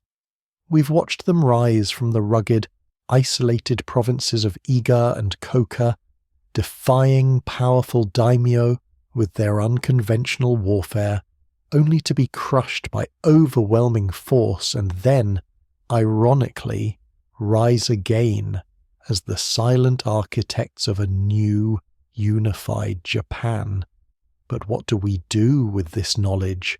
How do we reconcile the thrilling, almost magical figure of global pop culture with the ordinary yet extraordinary historical reality we've uncovered? Is it enough to simply say, quote 26, quote, absolutely not? That misses the point entirely, reducing a complex human story to a mere correction of facts. The shinobi were profoundly real, and their impact, though often obscured by their very nature, was significant. Their story isn't just about what they weren't, it's about what they were and what they did, and the enduring lessons we can draw from their existence. Think about the establishment of the Tokugawa shogunate, a period of unprecedented peace that lasted for over 250 years. This wasn't achieved by accident, nor was it maintained purely through military might. It required an intricate, pervasive web of control, intelligence, and internal security. And who better to manage such a system than those who had perfected the art of information gathering, infiltration, and psychological manipulation?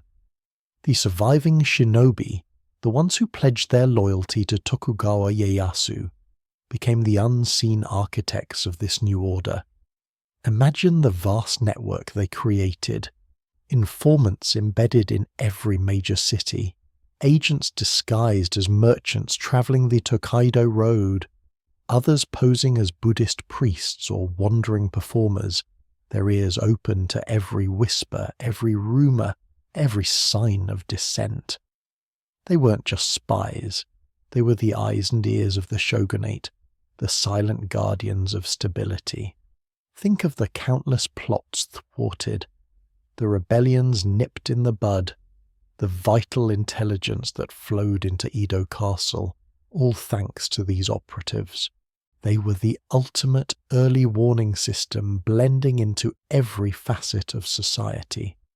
Their invisibility was their greatest weapon, allowing them to detect threats within plain sight before they could ever materialize into a full-blown crisis.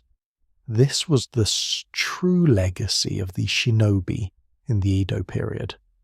Not flamboyant assassinations or heroic battles, but the quiet, relentless work of maintaining order.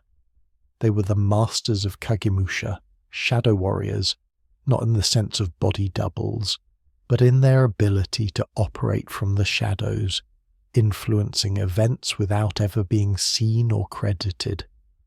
Their success was measured in the absence of conflict, the stability of the realm, the seamless functioning of a society where few suspected the unseen hands at work. This profound, almost paradoxical legacy is far more compelling than any myth, because it speaks to the very foundations of power and governance. But what happens when peace becomes the norm, when the very skills that made you indispensable for survival on the battlefield are no longer required in their original brutal forms? This is where the shinobi story gets truly fascinating, and where the lines between history and legend begin to blur even further. As the need for active espionage and sabotage diminished, did these highly specialized individuals simply vanish? Did their knowledge die with them? Not entirely. The concept of ninjutsu, this multidisciplinary approach to survival, intelligence, and unconventional warfare, didn't simply evaporate. It transformed. The shinobi were, above all, adaptable. Their skills in disguise, information gathering, and psychological manipulation found new applications. Some likely became trusted advisors within the shogunate bureaucracy, their expertise in human behavior and network analysis invaluable. Others might have joined official security forces, contributing to the development of early police structures, albeit with a clandestine flair. We can imagine their techniques for surveillance, interrogation, and crowd control being refined and institutionalized. Consider the meticulous record-keeping, the network building, the ability to read human behavior and exploit weaknesses. These are not skills unique to warfare. They are invaluable in governance, in commerce, in maintaining social order. The shinobi didn't disappear. They diffused. Their practices became integrated, less distinct, less visible than ever before. This is perhaps why their true history became so easily overwritten by fiction. Their practical purpose faded from public view, leaving a vacuum for the imagination to fill with tales of superhuman feats and magical powers. The very secrecy that defined them in war-torn eras ultimately ensured their historical obscurity in times of peace. So, why does any of this matter to us centuries removed from feudal Japan? What can the shinobi teach us now in our hyper-connected, information-saturated world? First, they offer a profound lesson in the enduring power of information. In an age where data is king, the shinobi understood its value long before computers existed. They knew that knowledge, not brute force, was often the ultimate lever of power. They built networks, cultivated sources, observed, listened, and synthesized. Their success wasn't about fighting, it was about knowing. Imagine a shinobi observing a distant daimyo's castle, not just counting soldiers, but noting the health of the harvest in the surrounding fields, the morale of the peasants, the frequency of patrols, the habits of the lord's favoured concubine, the whispers among the guards. This wasn't about brute force. It was about piecing together a comprehensive psychological and logistical profile. This kind of intelligence, delivered accurately and discreetly, could prevent wars, win battles before they even began, or destabilize an enemy from within. It's a lesson that remains profoundly relevant in our own information-driven age, where data analytics and cyber espionage play roles not so different, in principle, from these shinobi's quiet observations. Second, they highlight the critical role of canned adaptability and resilience. Born from desperate necessity, the shinobi constantly evolved their methods, their disguises, their strategies. They didn't cling to outdated traditions. They embraced innovation, whether it was a new tool or a new psychological trick. In a rapidly changing world, their story is a testament to the power of flexible thinking, to the ability to pivot and transform in the face of shifting circumstances. They teach us that survival often depends not on strength, but on ingenuity and the willingness to change. Third, the shinobi remind us that reality is often far more complex and compelling than fiction. The romanticized ninja is a thrilling trope, a product of our collective fascination with the mysterious and the superhuman. But the historical shinobi, the ordinary person forced to be extraordinary, using their wits and ingenuity to survive and thrive in a brutal world, that's a story that resonates on a deeper, more human level. It challenges us to look beyond the surface, to question popular narratives, and to seek out the nuanced truths that truly shape history. They teach us about the psychology of influence and perception. The shinobi used fear, rumor, and misdirection as effectively as any blade. They understood how to manipulate minds, not just bodies. This is a timeless skill, whether in ancient warfare or modern politics. Ultimately, reconciling the myth of the ninja with the reality of the shinobi isn't about destroying a beloved cultural icon. It's about enriching our understanding. It's about recognizing that the fictional ninja, in all their black-clad glory, are a fascinating cultural product, a mirror reflecting our own desires for superhuman prowess and secret knowledge. But the historical shinobi offer something different, a profound window into human ingenuity, survival, and the often unseen forces that shape civilizations. By understanding the shinobi, we gain a richer appreciation for the intricate tapestry of Japanese history. We see how ordinary people, under extraordinary pressure, developed a sophisticated system of intelligence and unconventional warfare that played a crucial role in unifying a fractured nation and maintaining its subsequent peace. Their story is a powerful counter-narrative to the idealized Bushido code, demonstrating that pragmatism, cunning, and intelligence were often just as, if not more, vital than honorable combat. So, as we peel back the layers of theatrical smoke and global sensationalism, we find not a void, but a vibrant, compelling history.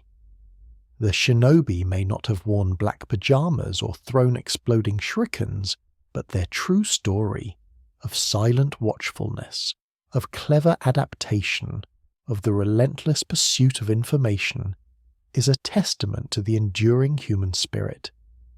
They were the masters of the unseen, the quiet movers of mountains, and their legacy continues to echo if you only know how to listen. The global ninja is a fantasy, yes, but the shinobi are a historical truth, and their story offers lessons we're still learning today, and we're only just beginning to truly appreciate them. Welcome back to Dreamy History, where we strip away the layers of theatrical smoke and mirrors to reveal the actual history beneath.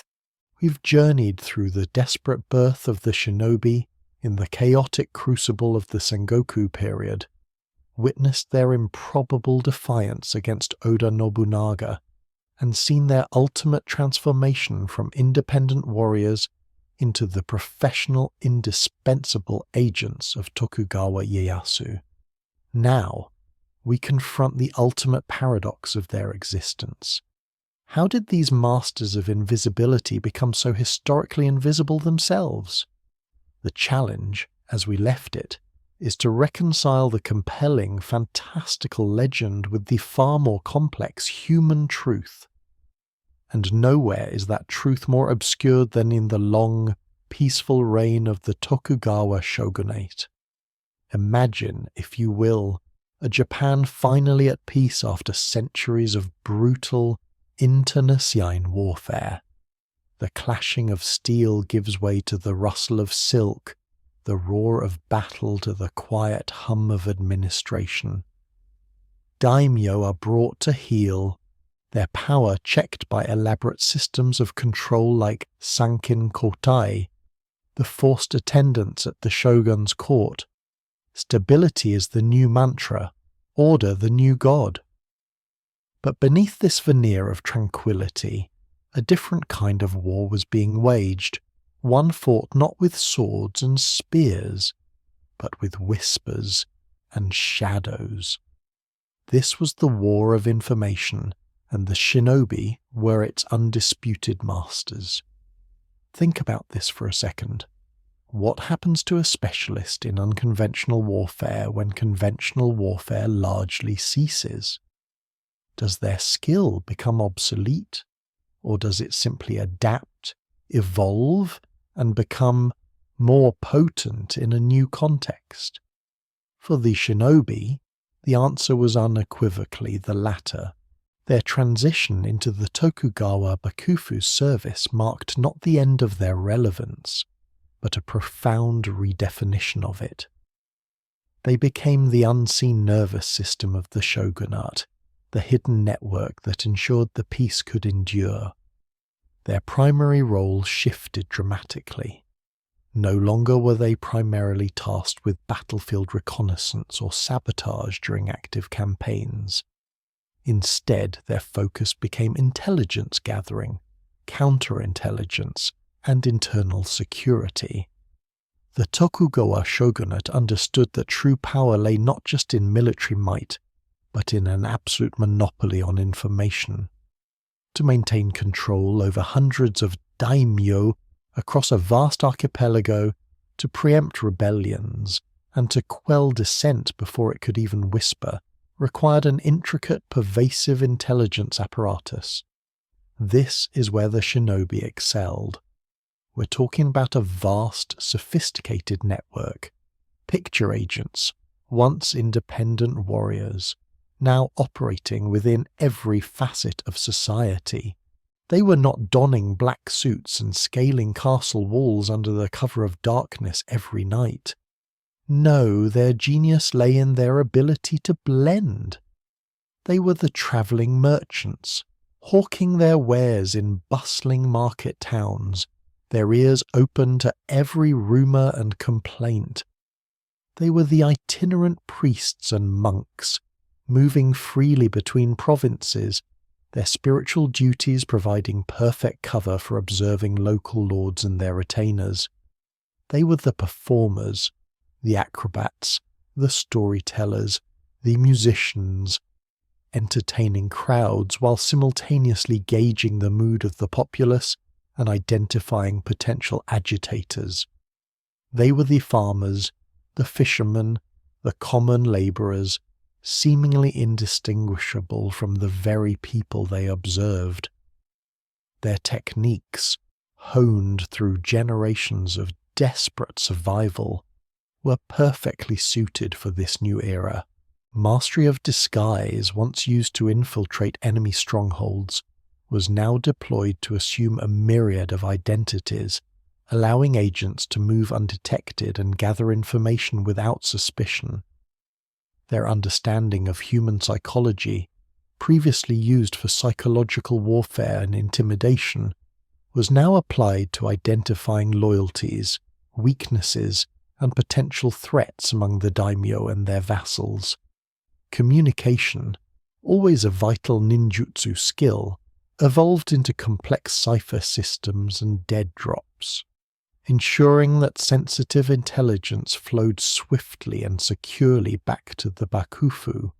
The shinobi became the eyes and ears of the shogun, reporting on everything from a daimyo's financial stability to their personal habits, from the size of their rice harvest to the tone of their correspondence with neighbouring lords. Any deviation from the prescribed order, any hint of ambition or disloyalty, would be meticulously documented and relayed. This constant surveillance was a powerful deterrent, a silent threat that kept the daimyo in line more effectively than any standing army. After all, how can you plot rebellion when you know the shogun already knows your thoughts? This is where the shinobi's true power in the Tokugawa era resided, not in flashy assassinations, but in the quiet, relentless accumulation and analysis of information. Information became the ultimate weapon, ensuring peace not through force alone, but through pervasive knowledge and the subtle manipulation it allowed. But here's the cruel twist of fate, the ultimate paradox that cemented their legendary obscurity. Their very effectiveness was their undoing in the historical record. The more successful they were, the more invisible they became. A stable regime, particularly one as absolute as the Tokugawa shogunate, has no interest in publicly acknowledging the shadowy network that underpins its power. To do so would be to admit vulnerability, to reveal the levers of control, and to undermine the carefully constructed image of an omnipotent, divinely sanctioned rule. So, the shinobi were written out of official histories. Their contributions, their ingenuity, their critical role in maintaining 2.5 centuries of peace were systematically erased. This wasn't accidental. It was a deliberate act of historical revisionism. The shogunate wanted a narrative of peace, achieved through samurai virtue, through the unwavering loyalty of its warrior class, through the righteous might of the Tokugawa house. And this is where the samurai class, ironically, played a significant role in the shinobi's historical sidelining. As Japan entered an era of peace, the traditional warrior class found itself increasingly without a war to fight. Their roles shifted from battlefield heroes to administrators and bureaucrats, but their identity remained intrinsically linked to the martial code of Bushido. To maintain their prestige and moral authority, to justify their position at the top of the social hierarchy, they needed an ideological counterpoint.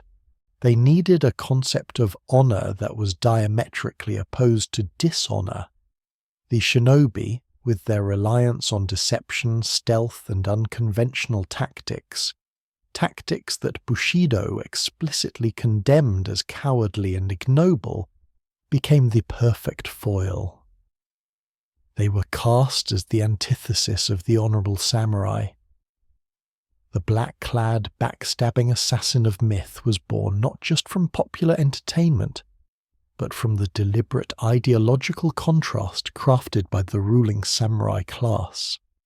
If the samurai embodied loyalty, courage, and direct combat, then the shinobi had to embody disloyalty, stealth, and indirect methods.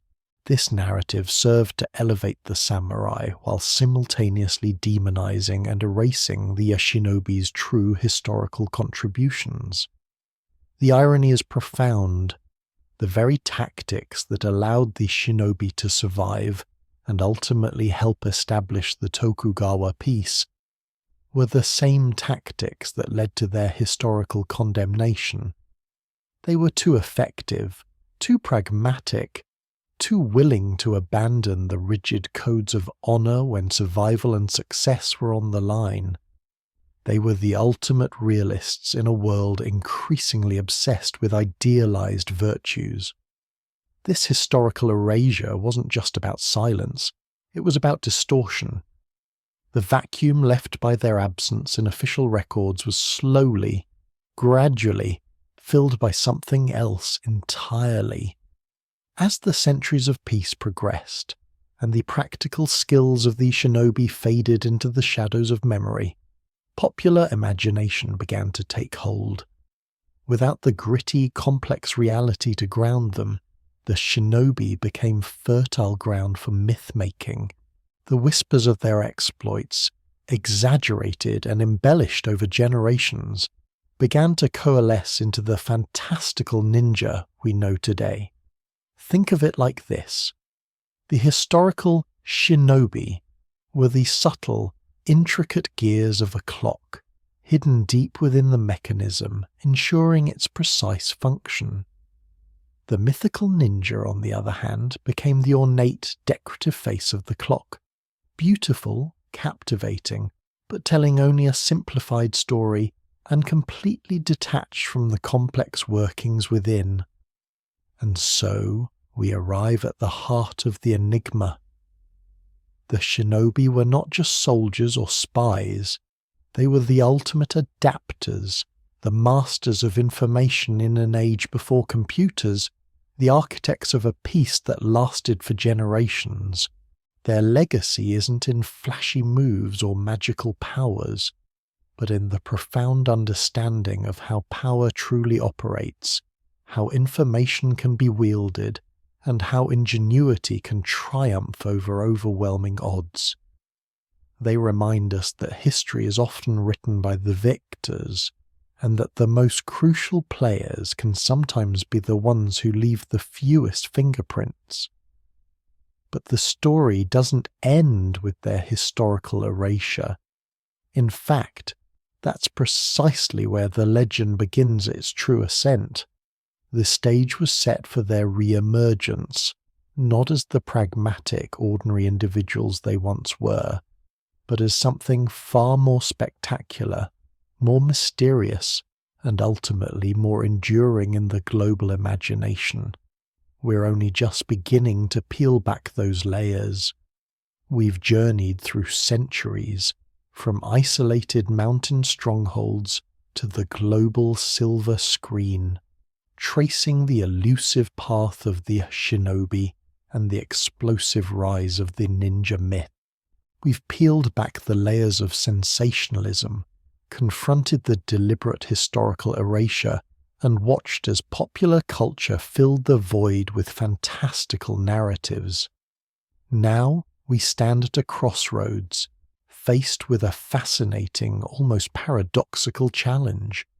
How do we hold both truths in our minds? How do we appreciate the compelling, globally recognized myth, while simultaneously honoring the complex human and undeniably impactful historical reality? This isn't about dismissing one for the other. It's about understanding the profound relationship between them, recognizing that the myth, in its own way, is a testament to the enduring power of the shinobi's original mystique. Think about the allure for a moment. Why does the image of a black-clad, silent assassin, capable of superhuman feats, resonates so deeply across cultures and generations. It taps into something primal, doesn't it? A desire for secret knowledge, for mastery over the impossible, for an escape from the mundane. The mythical ninja offers a fantasy of ultimate control, of invisibility, of striking from the shadows with supernatural precision. It's a compelling, deeply ingrained vision because it offers a break from the rigid rules of reality, a world where the underdog can achieve the impossible through sheer, almost magical skill. It's a hero or anti-hero, unbound by gravity, by societal norms, by the very laws of physics, and frankly, it's cool, it's exciting, it's the stuff of legends, born from a blend of martial arts, stagecraft, and the human imagination running wild. But here's the paradox, and where our journey takes its final, most insightful turn. The real power of the shinobi wasn't in defying gravity, but in defying detection.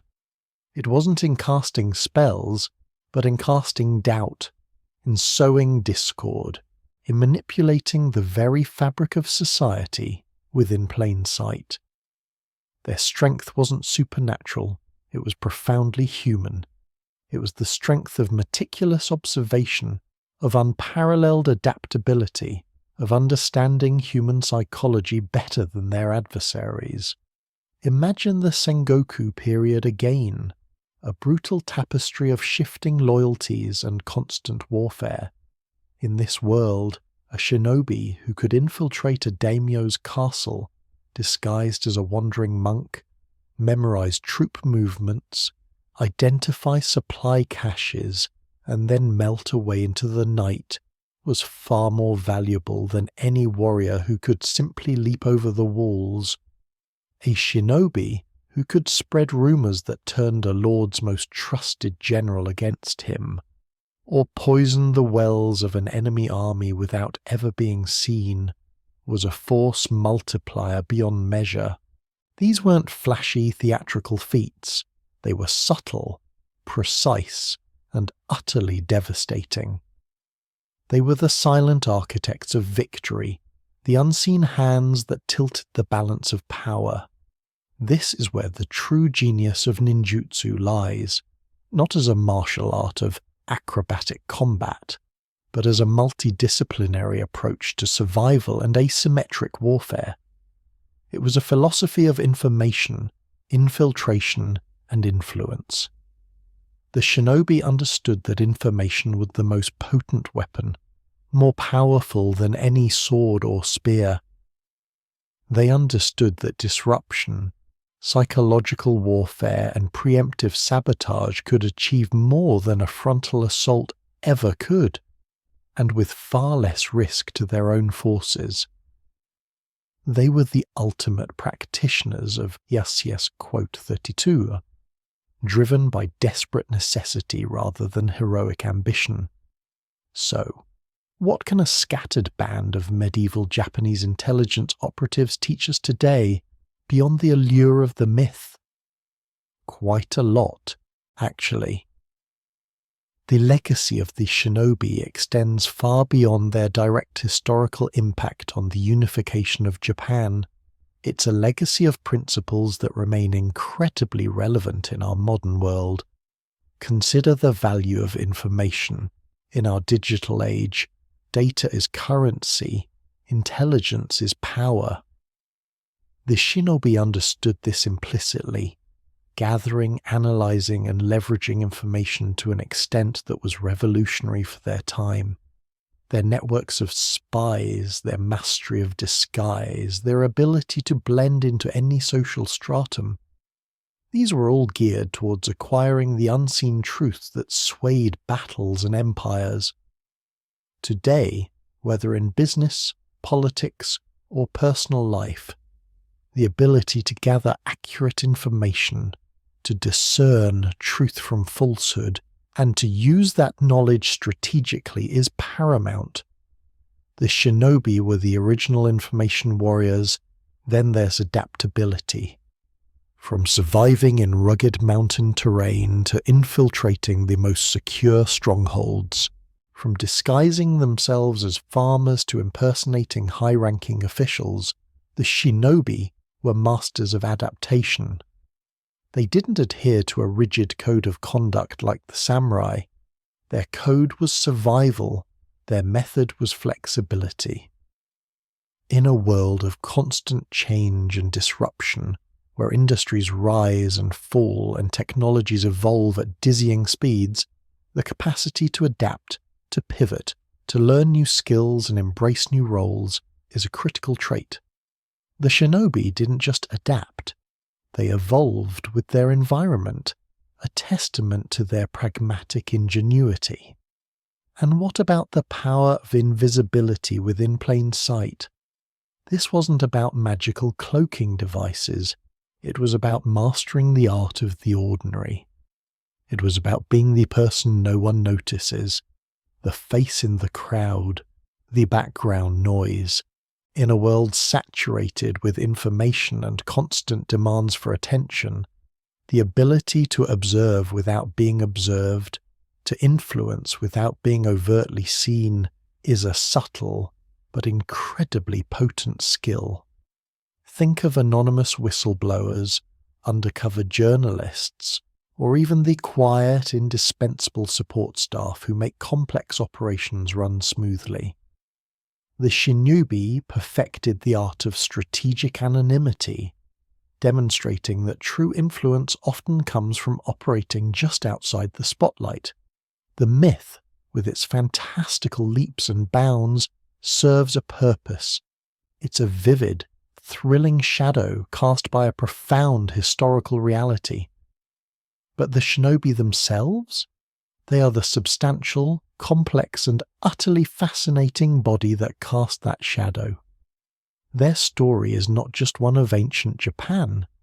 It's a universal narrative about human ingenuity, resilience, and the relentless pursuit of advantage in a chaotic world. It's about the silent strength of those who operate outside the conventional narrative, who understand that power isn't always about overt displays of force, but often about the subtle manipulation of perception and the strategic deployment of knowledge. So, as we bring our exploration to a close, we invite you to embrace both narratives. Enjoy the gravity-defying, shuriken-throwing ninja of popular culture. They are a testament to the enduring human capacity for storytelling and myth-making. But also, and perhaps more importantly, remember the shinobi, the farmers, the merchants, the priests, the performers, the ordinary people who became extraordinary through their mastery of information, their unparalleled adaptability, and their profound understanding of the human condition. Their legacy reminds us that true strength isn't always loud or visible. Sometimes the most powerful forces are those that move unseen, shaping the world from the shadows, leaving behind not a trail of glory, but a quiet, undeniable impact that echoes through history. The shinobi didn't just survive, they thrived. By understanding the game of power better than anyone else, proving that sometimes the greatest trick of all is to make everyone believe you don't exist while you're busy changing the world within plain sight. It's a lesson that remains as relevant today as it was in the rugged mountains of Iga and Koka centuries ago. And that, perhaps, is the true magic of the shinobi. We've journeyed through the smoke and mirrors of myth, peeled back the layers of Edo period theatricality, and confronted the stark, brutal realities of feudal Japan. We've seen the shinobi emerge not as supernatural assassins, but as desperate, ingenious survivors forged in the crucible of constant warfare. We've witnessed their rise, their scattering, and their deliberate erasure from the official historical record, only to be resurrected as a thrilling yet wildly inaccurate cultural icon. Now, as we stand at the precipice of understanding, it's time to ask a crucial question. What does the true history of the shinobi offer us here in the modern world? What enduring echoes resonate from their forgotten past? Think about this for a second. We live in an age drowning in information, where data is the new gold and influence is the ultimate currency. Doesn't that sound remarkably familiar to the world the shinobi navigated? Their primary weapon wasn't a throwing star or a mystical spell, it was information. They were the ultimate intelligence gatherers, the masters of the unseen network, the architects of subtle manipulation. Imagine the isolated mountain communities of Iga and Koka. Cut off, often overlooked, they learned to rely on their wits. They couldn't stand toe-to-toe with a fully equipped samurai army in open battle. Their survival depended on knowing things others didn't. Troop movements, supply lines, the morale of enemy forces, the weaknesses of a warlord, the shifting loyalties within a rival clan. This wasn't just battlefield intelligence. It was socio-political espionage at its finest. They understood that information, when properly acquired and strategically deployed, could turn the tide of a war without a single sword being drawn. It could sow discord, undermine trust, or even inspire defections. Consider the meticulousness required. A shinobi wasn't just a spy. They were a living, breathing database. They needed to understand local dialects, customs, social hierarchies, and even the gossip circulating in a village market. They learned to read the subtle cues of human behavior, to discern truth from deception, and to build rapport in 100 different guises. This wasn't about brute force. It was about psychological penetration.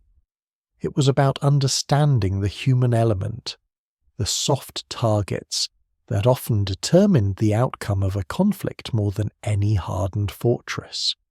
And this brings us to one of the profound, yet often overlooked aspects of their legacy: adaptability.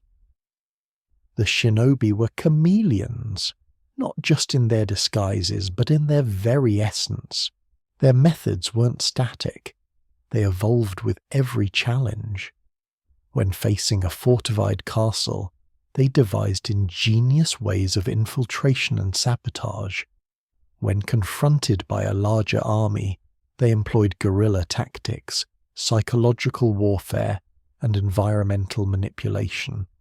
They weren't bound by rigid codes of honor like Bushido, which often dictated how one should fight, even to one's detriment. The shinobi were pragmatists. Their only code was survival. Their only honor was success. This is where the true genius lies. They didn't just survive, they innovated. They developed tools and techniques not for flashy combat, but for stealth, evasion, and information gathering. Think of the specialized climbing tools, the underwater breathing devices, the disguised weapons, the incendiary devices. These weren't magical artifacts. They were the products of desperate necessity and brilliant engineering. They were the original disruptors, finding unconventional solutions to seemingly insurmountable problems. Now, let's revisit that core concept: invisibility within plain sight. We've discussed how this was their true superpower, far more potent than any cinematic vanishing act. But let's dig a little deeper. This wasn't just about blending in. It was about being seen but not noticed. It was about occupying a role so ordinary, so unremarkable, that your true purpose remained utterly concealed. Imagine a farmer tilling his fields, a merchant haggling over prices, a travelling monk offering blessings, a performer entertaining a crowd. Each of these roles provided a perfect cover, allowing the shinobi to move through society, gather intelligence, and even execute subtle acts of sabotage without raising suspicion. They didn't need to hide in the shadows. They were the shadows cast by everyday life. This required an incredible mastery of self-control, observation, and social engineering. It meant understanding the nuances of body language, speech patterns, and social expectations to such a degree that they could convincingly become someone else. This kind of invisibility is not about absence. It's about presence without alarm. It's about being so perfectly integrated into the background noise of life that you become functionally invisible to those who aren't looking for you, or even to those who are but don't know what to look for. And here's the kicker. Even when they were noticed, their actions were often attributed to coincidence, accident, or natural causes. A fire starting in a supply depot, a sudden illness striking a commander, a rumour spreading like wildfire through a camp. All could be the subtle handiwork of a shinobi, yet appear entirely organic. This level of psychological warfare and social manipulation is far more sophisticated and chilling than any direct confrontation. It bypasses defences, undermines morale, and erodes trust from within. Think about it. A single, well-placed piece of disinformation can be more devastating than 1,000 arrows. A carefully orchestrated act of sabotage can cripple an army more effectively than a frontal assault. This wasn't cowardly. It was strategic. It was the ultimate form of asymmetric warfare, where the underdog uses intellect and ingenuity to overcome overwhelming force. The enduring myth, with its black-clad figures and superhuman feats, often distracts us from this profound reality. It replaces the complex human story of survival and strategic brilliance with a simplistic fantasy. And while that fantasy is undeniably entertaining, it robs us of valuable lessons. What lessons, you ask? First, the power of information mastery. In our data-driven world, the ability to discern truth from noise, to gather relevant intelligence and to deploy it effectively remains paramount.